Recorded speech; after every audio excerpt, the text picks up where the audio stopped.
Assalamualaikum warahmatullahi wabarakatuh. Kami dari kelompok Partners Justice yang beranggotakan 7 orang. Yang pertama, saya sendiri, Aulia Nursyabani Tomayahu, NIM 255. Yang kedua ada Lintang Fauziatu Azmi, NIM 258. Yang ketiga ada Hania Azza Ulfah, NIM 261. Yang keempat, Istianah Retna Ningtyas Handayani, NIM 276. Yang kelima, Satria Natawijaya Indradi, NIM 277. Yang keenam, Muhammad Raihan Syah Mujarab, NIM 278. Yang ketujuh, Luki Karya Handaris, NIM 280. Pada video kali ini, kami akan mempresentasikan materi tentang deskripsi proyek, project charter, analisis SWOT, WBS, Gantt chart, AOA, dan PDM. Di mana pembuatan video ini dibuat untuk memenuhi tugas mata kuliah PMPP, Pengantar Manajemen dan Prinsip Proyek, yang diampu oleh Ibu Dewi, kelas E.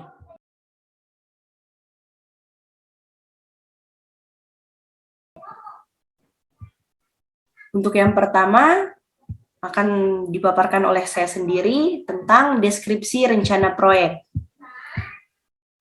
Berdasarkan hasil diskusi kelompok kami, maka proyek ini kami namai dengan website BAP pada kasus dugaan tindak pidana korupsi oleh Kejaksaan.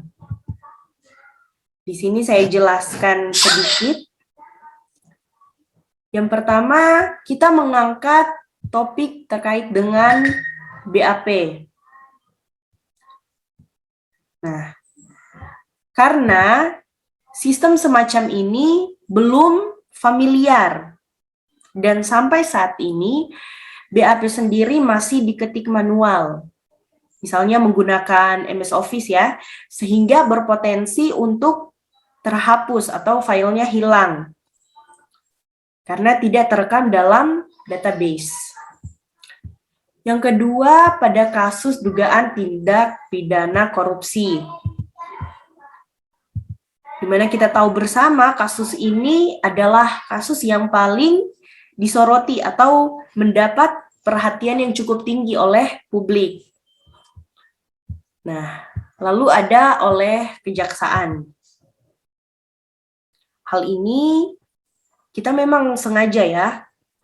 Nah, kita sengaja memperkecil ruang lingkup. Jadi, hanya diperuntukkan kepada pihak Kejaksaan untuk membantu proses atau jalannya penyelidikan ataupun penyidikan. Selanjutnya, masalah dan kondisi saat ini. Di sini ada dua. Yang pertama, banyaknya pasal yang ada dalam menangani perkara tipikor. Nah, poin pertama ini diangkat jadi permasalahan karena tidak dapat dipungkiri bahwasannya ada beberapa jaksa yang tidak kompeten atau belum menguasai betul pasal-pasal tentang tipikor. Yang kedua ada proses BAP atau berita acara pemeriksaan yang dilakukan belum cukup efektif dan efisien. Hal ini dikarenakan pihak Kejaksaan masih menggunakan cara manual dalam menentukan pasal-pasal di setiap perkara. Misalnya, setelah di BAP, jadi dalam menentukan pasal ini pihak penyidik atau penyelidik ini harus baca buku dulu atau buka catatan atau bertanya ke sesama rekan jaksa. Jadi harus butuh adanya konfirmasi ya. Sehingga itu menjadikan proses BAP belum efektif dan efisien, memakan waktu yang panjang, yang lama. Selanjutnya, tujuan utama hasil proyek. mana proyek ini bertujuan untuk memudahkan proses pembuatan BAP terhadap penyortiran pasal-pasal yang ingin digunakan dan penuntut umum dapat langsung memilih, sehingga tidak terjadi kesalahan dalam penanganan perkara. Nah, penuntut umum di sini yang dimaksud itu dari pihak kejaksaan ya. Selanjutnya ada pihak terkait. Yang pertama, warga yang bersangkutan atau yang terkait dalam insiden tersebut. Di mana warga ini di sini bisa jadi sebagai terlapor ataupun tersangka. Di mana terlapor itu adalah orang yang dilaporkan yang diduga melakukan tindak pidana, sedangkan tersangka adalah orang yang diduga melakukan suatu tindak pidana berdasarkan bukti permulaan. Jadi sudah ada bukti-buktinya, sudah dikumpulkan beberapa, sehingga ini sudah jadi kasus, sudah berstatus sebagai tersangka ya. Yang kedua ada saksi. Nah, saksi ini adalah orang yang dapat memberikan keterangan dalam rangka penyidikan tentang suatu tindak pidana berdasarkan dari apa yang didengar, dilihat, dan dialami oleh yang bersangkutan, oleh saksi ini ya. Selanjutnya ada penyidik atau penyelidik, tentunya dari pihak kejaksaan itu sendiri. Lalu ada divisi analisis. Nah, divisi analisis ini adalah tim untuk menganalisis kebutuhan dari data dan juga user. Selanjutnya ada divisi pemrograman, divisi desain, pemrograman, dan pengujian. Di mana tim ini tentunya untuk membuat website BAP ya, agar dirasa aman dan nyaman oleh pengguna. Lalu ada observer pasal perkara tipikor ya tentunya. Nah, di mana observer pasal ini adalah tim untuk mengobservasi pasal-pasal yang akan tercantum dalam website BAP, agar nantinya sesuai dengan hierarki atau tata urutan hukum yang berlaku di negara ini, di Indonesia. Selanjutnya ada pengguna proyek, yaitu pihak kejaksaan. Lanjut dengan kriteria jadwal pengerjaan. Yang pertama ada planning 10 hari, yang kedua design and analysis 15 hari, ketiga ada scripting 45 hari, keempat testing 10 hari, yang kelima marketing atau promotion 10 hari, keenam ada database creation 10 hari, yang ketujuh consultation 4 hari, dan yang kedelapan maintenance yang tentunya dilakukan secara berkala. Sehingga didapatlah total estimasi yakni 74 hari atau 3 bulan 2 minggu. Nah, ini adalah awal ya, rencana awal, deskripsi awal dari proyek ini. Namun seiring berjalannya proses mengenai rancangan pembuatan proyek, dalam hal ini website BAP, maka terdapat revisi terkait dengan perkiraan estimasi jadwal pengerjaan. Untuk selengkapnya akan dijelaskan oleh rekan saya pada materi WBS dan Gantt chart. Kita lanjut ke kriteria keberhasilan, di mana berisi tentang pencapaian hasil yang optimal terkait dengan website BAP atau berita acara pemeriksaan.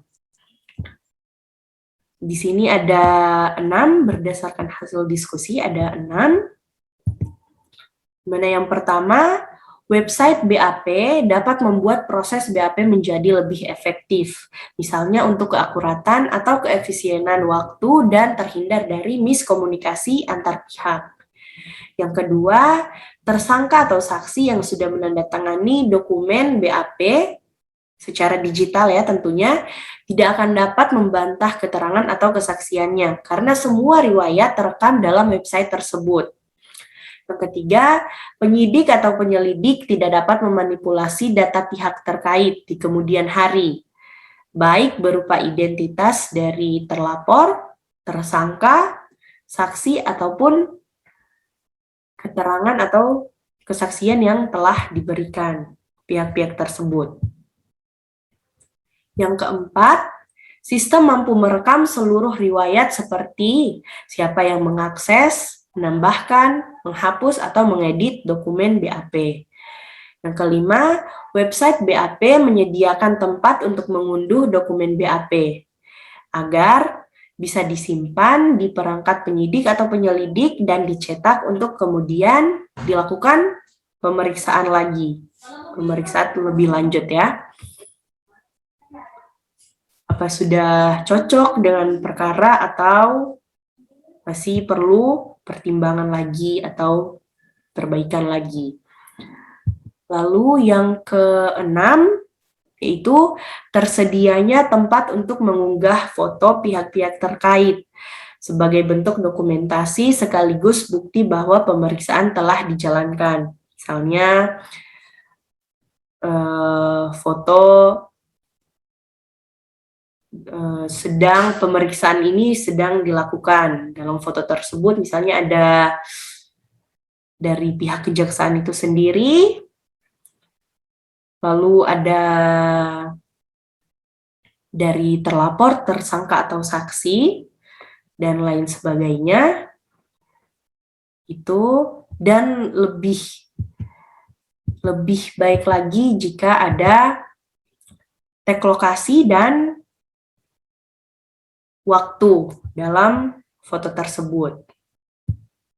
Nah, terakhir, untuk menunjang keberhasilan, tentunya terdapat beberapa keterampilan yang dibutuhkan, yang tentu saja dapat memberikan pengaruh besar pada proyek ini ya, website BAP ini.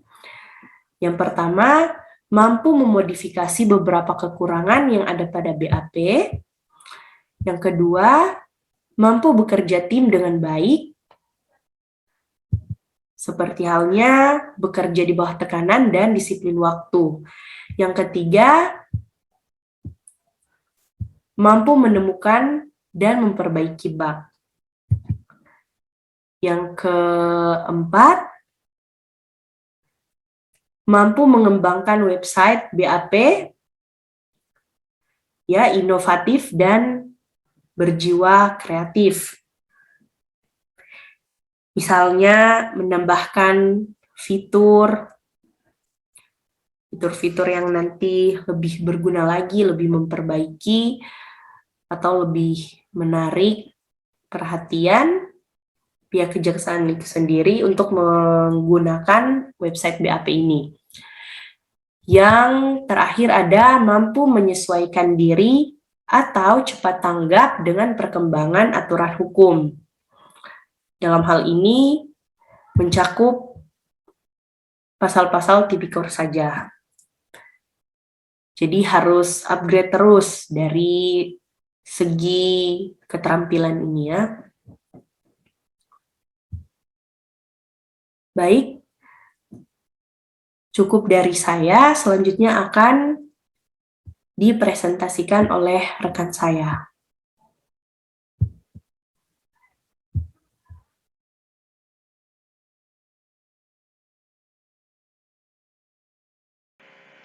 Selanjutnya, saya Istianah Retnaningtyas Handayani dengan NIM 19.18276 akan menjelaskan mengenai Project Charter dari hasil diskusi yang telah kelompok kami kerjakan.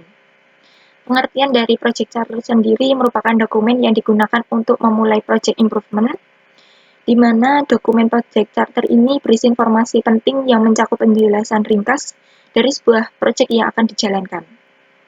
Adapun nama proyek kami yaitu website BAP pada kasus dugaan tindak pidana korupsi oleh Kejaksaan. Kemudian, proyek objektif atau tujuan dari proyek yaitu menciptakan sistem yang memudahkan proses pembuatan BAP. Kemudian, tanggal mulai diharapkannya yaitu pada tanggal 21 bulan November tahun 2021. Dan tanggal akhir yang diharapkan yaitu pada tanggal 16 Januari tahun 2022. Kemudian estimasi biaya sekitar 4 juta rupiah. Kemudian, key deliverable yaitu website pembuatan BAP. Lalu project scope atau ruang lingkup proyek kami yaitu mencakup legal consultant, debugger, linker, compiler, editor, front-end developer, back-end developer, dan programmer. Kemudian, project scope exclusion atau pengecualian lingkup proyek kami yaitu badan kehakiman. Karena pada website ini ditunjukkan hanya untuk penyidikan atau tahap BAP dan tidak sampai pada gelar perkara ke pengadilan.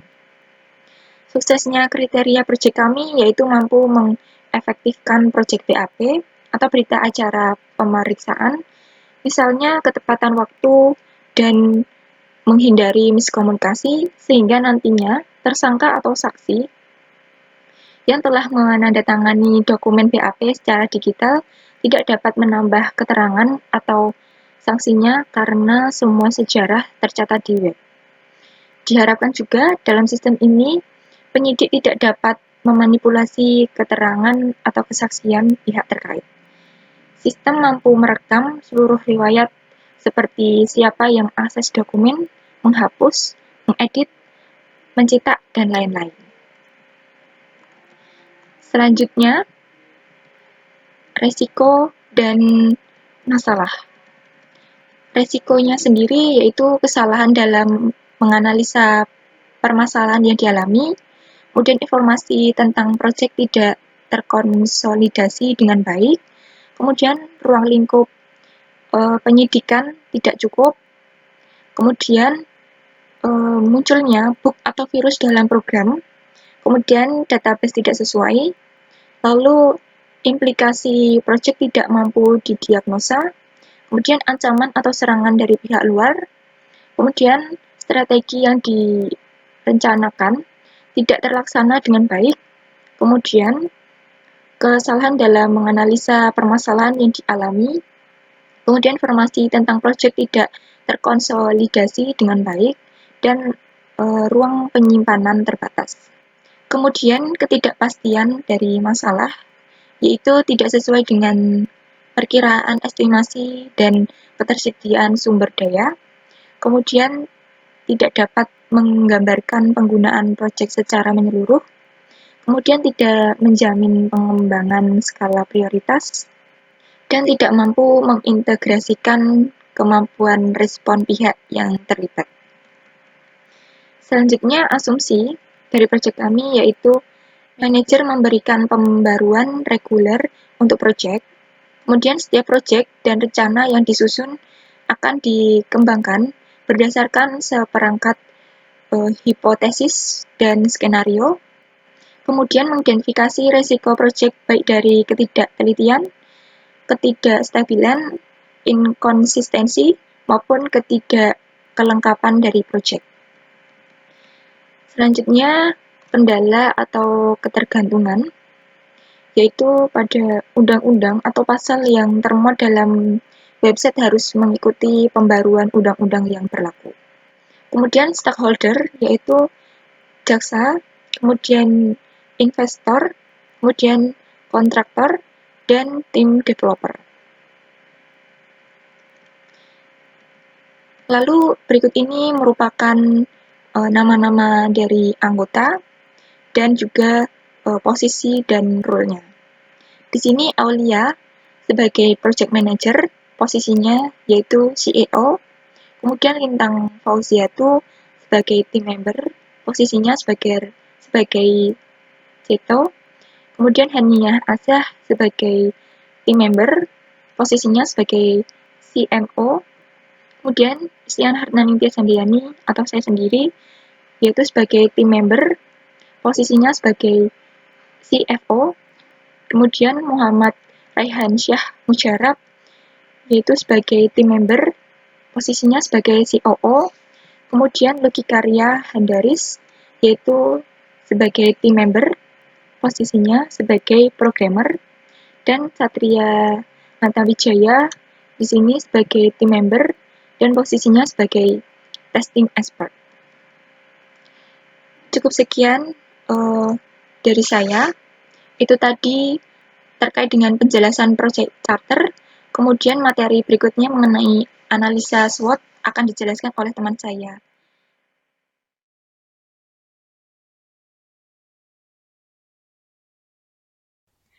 Saya Hania Zalfa dengan NIM 1918261 akan menjelaskan terkait dengan analisis SWOT dari proyek yang kami buat atau proyek BAP. SWOT sendiri terdiri dari strength, weakness, opportunities, dan juga threats. Yang pertama adalah strength atau kekuatan. Kekuatan dari proyek yang kami buat yang pertama adalah menggunakan undang-undang yang terus diperbaharui. Karena proyek yang kami buat ini bergerak pada bidang hukum atau penegakan hukum, maka tentunya kami menggunakan beberapa undang-undang dan juga data-data pasal-pasal yang mana akan mendukung untuk penegakan hukum bidang tipikor yang kami buat. Maka kami akan terus memperbaharui undang-undang untuk proyek ini. Yang kedua adalah mudah untuk diaplikasikan. Nantinya proyek kami ini akan sangat mudah diaplikasikan untuk para pengguna, seperti para penegak hukum, seperti jaksa penuntut umum, dan pihak-pihak pengadilan. Kemudian yang ketiga adalah efektif dan efisien dari segi pemilihan pasal-pasal. Nantinya proyek yang kami buat atau BAP ini akan sangat efektif dan efisien dalam hal segi pemilihan pasal-pasal yang sesuai dengan bidang tipikor yang kami teliti. Dan kemudian adalah tidak semua pihak dapat mengakses sistem. Jadi pada aplikasi yang kami buat atau proyek yang kami buat ini nantinya hanya beberapa pengguna atau pihak-pihak yang dapat mengakses sistem yang kami buat ini. Pihak-pihak tersebut adalah pihak-pihak penegak hukum seperti jaksa penuntut umum dan beberapa pihak yang terkait dengan penegakan hukum tersebut. Kemudian yang berikutnya adalah dokumen BAP bisa diakses kapan saja oleh pihak kejaksaan. Tentunya kekuatan ini sangat membantu dalam proses menegakkan hukum karena dokumen dapat diakses di mana saja dan kapan saja oleh pihak kejaksaan. Kemudian yang berikutnya adalah weakness atau kelemahan. Kelemahan dari proyek yang kami buat atau proyek BAP ini terdapat 3, yaitu yang pertama hanya mencakup perkara tentang tipikor atau tindak pidana korupsi. Tentunya kami sadar dalam pengembangan sistem yang kami buat ini nantinya akan membutuhkan banyak pemeliharaan, tentu saja mungkin mulai dari undang-undang yang terus diperbaharui dan beberapa pengembangan database dan juga pengembangan user interface-nya. Maka dari itu kami masih memfokuskan satu perkara yaitu tentang tipikor itu tadi. Kemudian yang berikutnya adalah tidak semua pengguna tahu cara mengoperasikan sistem BAP. Sistem yang kami buat ini tentunya masih dalam proses pengembangan, maka dari itu kami butuh penyuluhan kepada para pengguna atau beberapa pihak kejaksaan dan juga pihak-pihak terkait yang menggunakan sistem yang kami buat ini. Yang nantinya tentu saja sistem yang kami buat ini akan memudahkan dalam proses penegakan hukum pada bidang tipikor itu tadi. Kemudian yang berikutnya adalah pemeliharaan sistem butuh biaya yang cukup besar karena kami sadar bahwa nantinya akan akan ada pemeliharaan pada sistem yang kami buat ini, yang mana mungkin user interface-nya atau database-nya, maka kami sadar bahwa kelemahannya adalah pemeliharaan sistem butuh biaya yang cukup besar. Yang berikutnya adalah opportunities atau peluang. Peluang yang melatar belakangi kami membuat proyek ini atau proyek BAP ini. Yang pertama adalah belum adanya sistem BAP yang terkait dengan kasus tipikor. Maka dari itu, karena belum adanya BAP yang menangani kasus tipikor, kami membuat BAP ini. Yang kemudian, peluang yang berikutnya adalah banyak pihak kejaksaan yang masih menggunakan BAP manual. BAP manual ini mungkin cukup membantu, tapi kami nantinya berharap bahwa proyek BAP yang kami buat ini semakin membantu para pihak kejaksaan dalam menangani kasus tipikor, yang mana BAP yang kami buat ini dengan harapan mampu membantu keefektifan dan kecepatan dalam menangani kasus tersebut. Kemudian yang berikutnya adalah threats atau ancaman. Ancaman pada proyek kami ini, yang pertama adalah belum banyak pihak atau belum banyak yang familiar dengan sistem yang dibuat. Kemudian yang berikutnya adalah anggapan BAP manual lebih mudah. Kemudian yang terakhir adalah masih banyaknya orang yang meragukan keakuratan pasal yang ditemukan pada sistem yang kami buat. Mungkin orang-orang masih berpikir bahwa sistem yang kami buat ini belum terlalu akurat dalam memunculkan undang-undang atau pasal-pasal yang terkait dengan kasus tipikor tersebut.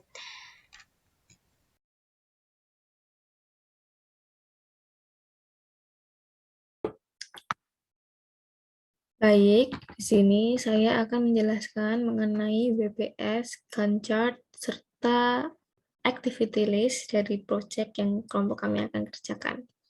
Seperti yang diketahui, BPS yaitu Work Breakdown Structure adalah pengelompokan pekerjaan proyek yang menjadi landasan perencanaan dan pengelolaan jadwal kegiatan dalam proyek. Untuk kelompok kami dibagi menjadi ada 4 bagian. Yang pertama, ada pengumpulan data yang dilakukan dengan wawancara, observasi, dan studi pustaka. Yang kedua, ada analisis. Di sini ada analisis data dan analisis user. Yang ketiga, ada perancangan, yaitu perancangan basis data atau database, dan perancangan prototype website, yaitu dari interface dari sistem yang akan kami buat. Dan yang keempat, yaitu ada implementasi, aktivitas coding, testing, dan evaluasi dari sistem yang akan kami buat. Untuk activity list-nya, yaitu penjabaran dari setiap kegiatan yang sudah ditetapkan sebelumnya.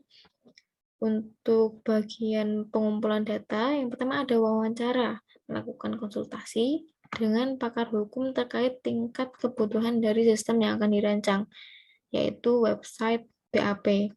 Ditujukan untuk meyakinkan bahwa sistem yang akan kami buat ini berguna untuk kedepannya. Yang kedua ada observasi, yaitu melakukan observasi terhadap subjek dan hal-hal yang berkaitan. Ditujukan untuk mendapatkan data tambahan terhadap hasil wawancara yang sudah dilakukan sebelumnya. Yang ketiga ada studi pustaka, yaitu melakukan klasifikasi undang-undang yang akan digunakan dalam sistem BAP ini, karena sistem BAP ini berfokus pada masalah tipikor, sehingga undang-undang menyangkut tipikor yang akan dimasukkan ke dalam database yang akan digunakan nantinya. Ditujukannya untuk mempermudah mengenali, membandingkan, dan mempelajari undang-undang dalam sistem tersebut. Untuk bagian analisis, ada analisis data dan analisis user. Untuk analisis data, yaitu melakukan analisis terhadap data-data yang sudah dikumpulkan sebelumnya, itu data-data wawancara, observasi, dan studi pustaka, ditujukan untuk menjelaskan suatu data agar lebih mudah dipahami, yang selanjutnya dibuat kesimpulan. Untuk analisis kedua, ada analisis user, yaitu melakukan analisis terhadap user. mengetahui apa saja yang akan dibutuhkan oleh user. Gunakan untuk memastikan website tersebut sudah sesuai dengan kebutuhan dari user yang akan menggunakan sistem PHP tersebut. Untuk bagian ketiga, yaitu ada perancangan. Yang pertama, perancangan basis data, pembuatan database yang akan digunakan dalam sistem. Contohnya tadi ada database mengenai undang-undang, yaitu ditujukan untuk menampung data-data di dalam database yang akan dibutuhkan oleh sistem yang akan digunakan untuk sistem PHP tersebut. Untuk yang selanjutnya, perancangan selanjutnya ada perancangan prototype website. Itu desain interface sistem berbasis website yang nantinya akan digunakan oleh user.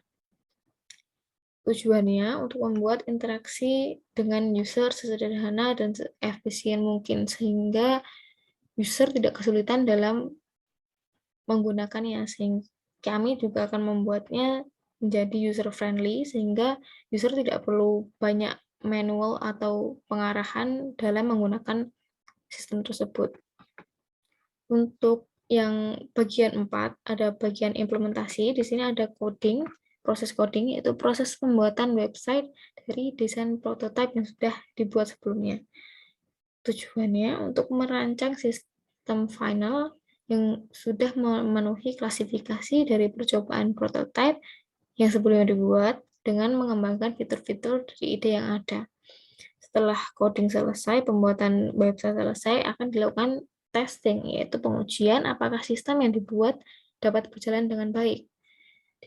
Tujuannya di sini untuk membuktikan apakah sistem yang diimplementasikan telah memenuhi spesifikasi dan rancangan yang sudah direncanakan sebelumnya.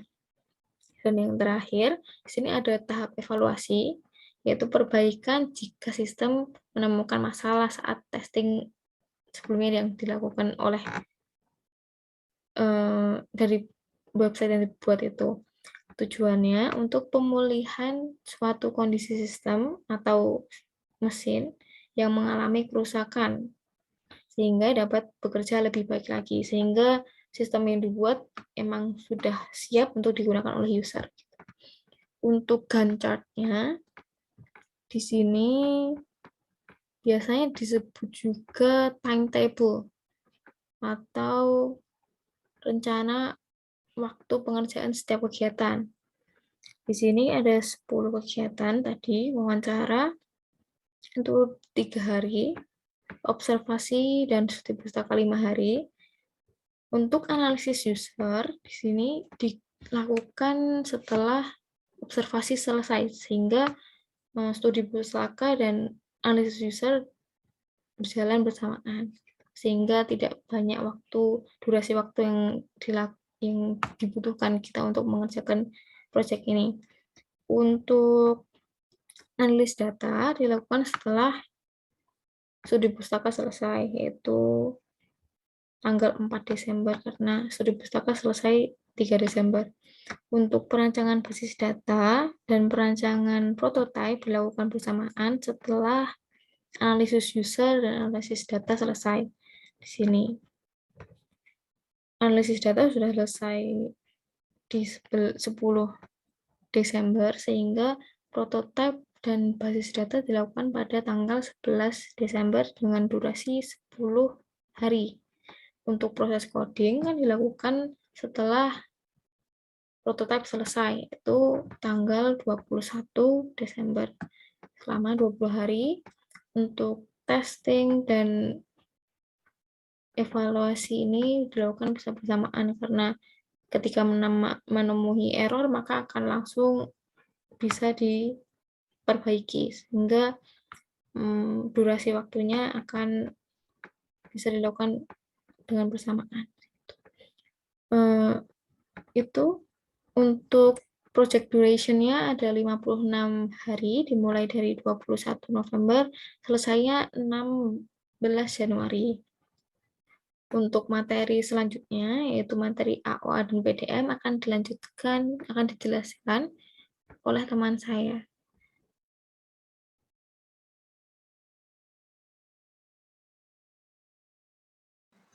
Nah, di sini bersama rekan saya 2 orang ingin mempresentasikan tentang AWA sama PDM. Berikut ini merupakan tabel data proyek. Nah, di sini ada kolom kegiatan predesesor, durasi atau hari. Yang pertama, wawancara, kita beri inisial A dengan belum ada predesesor dengan durasi 3 hari. Selanjutnya, observasi, kita beri nama inisial B yang berhubungan dengan inisial A, yakni wawancara, yang berkelangsungan selama 3 hari. Selanjutnya ada kegiatan studi pustaka, kita beri inisial C dengan hubungan predesesor berinisial A yang berhubungan wawancara dengan durasi 5 hari. Kegiatan selanjutnya itu analisis data yang berhubungan dengan predesesor B, yaitu observasi, yang berdurasi selama 7 hari. Nah, selanjutnya ada kegiatan analisis user. Sini kita beri inisial E yang berhubungan atau predesesornya yakni C, yaitu studi pustaka atau berdurasi selama 7 hari. Nah, selanjutnya ada inisial F, yaitu perancangan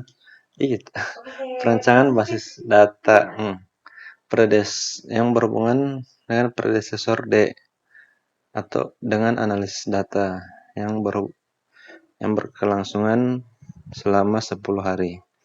Nah, selanjutnya ada inisial G, yaitu rancangan prototipe website yang berhubungan dengan E, yakni analisis user yang berkelangsungan selama 10 hari.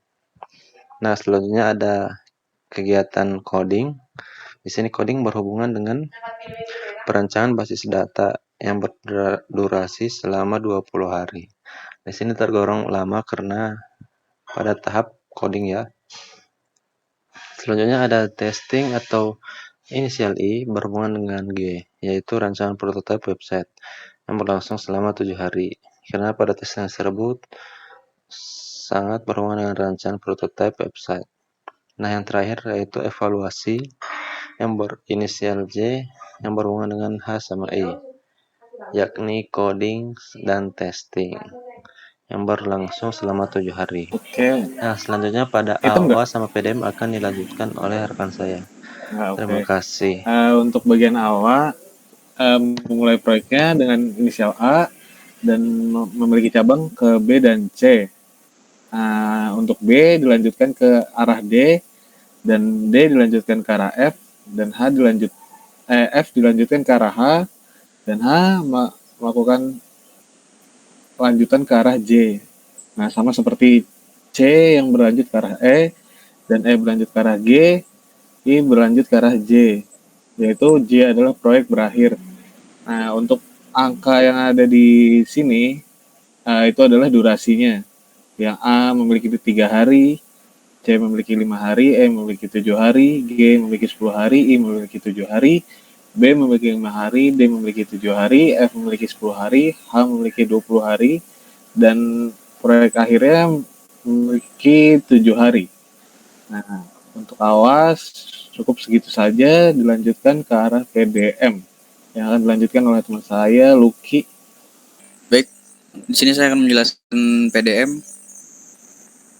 Yang pertama, untuk tabel pertama di situ ada A, kemudian selanjutnya bercabang pada B dan C, kemudian B ke D, dan D ke F, F ke H, kemudian ke J, kemudian C ke E ke G, kemudian G ke I ke J. Untuk A di sini angkanya adalah 3. Kemudian 3 masuk ke B, kemudian 3 ditambah 5 menjadi 8, kemudian hasil dari B yaitu 8 ditambah D hasilnya 15. Kemudian hasil dari D masuk ke F, 15 ditambah 10 menjadi 25. Kemudian hasil dari F masuk ke G, 25 ditambah 20 menjadi 45. Kemudian yang bawah C dari hasil 3 ditambah 5 menjadi 8. Kemudian hasil C 8 ditambah nilai E 7 menjadi 15. Kemudian hasil dari E masuk ke G, 15 ditambah 10 menjadi 25. Kemudian nilai dari G masuk ke I, 25 ditambah 7 sama dengan 32. Kemudian H sama I di sini nilainya dicari yang terbesar, yaitu dari H 45. Kemudian masuk ke J, 45 ditambah nilai J 7 sama dengan 52. Untuk yang bawahnya di sini mulai dari J, 52 dikurang 7 sama dengan 45. Kemudian masuk ke I, 45 dikurang 7 sama dengan 38. Kemudian masuk ke H, 45 dikurang 20 sama dengan 25. Kemudian H ke F, 25 dikurang 10 sama dengan 15. Kemudian I ke G, 38 dikurang 10 sama dengan 28. Kemudian G ke E, 28 dikurang 7 sama dengan 21. Kemudian F ke D, 15 dikurang 7 sama dengan 8. Kemudian D ke B, 8 dikurang 5 sama dengan 3. Kemudian E ke C, 21 dikurang 5 sama dengan 16. Nah, dari B sama C dicari yang terkecil nilainya, yaitu dari B 3. 3 masuk ke A, 3 dikurang 3 sama dengan 0. Ya, sekian dari penjelasan PDM. Bila ada salah mohon maaf. Wassalamualaikum warahmatullahi wabarakatuh.